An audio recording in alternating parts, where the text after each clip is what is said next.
Kidney রোগীদের জন্য সঠিক খাদ্যাভ্যাস অত্যন্ত গুরুত্বপূর্ণ, কারণ কিছু খাবার কিডনির উপর অতিরিক্ত চাপ সৃষ্টি করতে পারে। কিডনি রোগীদের সাধারণত নিম্নলিখিত খাবারগুলি এড়ানো বা সীমিত করার পরামর্শ দেওয়া হয়।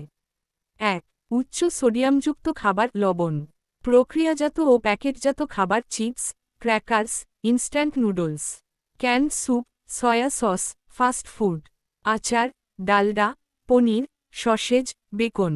অতিরিক্ত লবণ দেওয়া খাবার বা রান্নায় বেশি নুন ব্যবহার। ২. উচ্চ পটাশিয়ামযুক্ত খাবার, কলা, কমলা, আঙুর, কিউই, অ্যাভোকাডো, আলু, টমেটো, মিষ্টি আলু, পালং শাক, বাদাম, বীজ, শুকনো ফল, খেজুর, কিশমিশ, ডাবের পানি, টমেটো জুস। ৩. উচ্চ ফসফরাসযুক্ত খাবার, দুধ, দই, পনির, আইসক্রিম, বাদাম, মটরশুঁটি, soybean, carbonated drinks, Coca Cola, Pepsi, প্রক্রিয়াজাত মাংস ও ফাস্ট ফুড।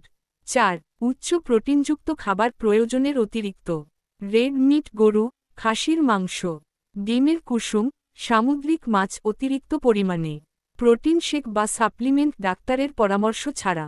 ৫. অন্যান্য এড়ানোর উপাদান, ক্যাফেইন, অতিরিক্ত কফি, চা, এনার্জি ড্রিঙ্কস, অ্যালকোহল কিডনির জন্য ক্ষতিকর। কৃত্রিম সুইটেনার কিছু ধরন কিডনির ক্ষতি করতে পারে।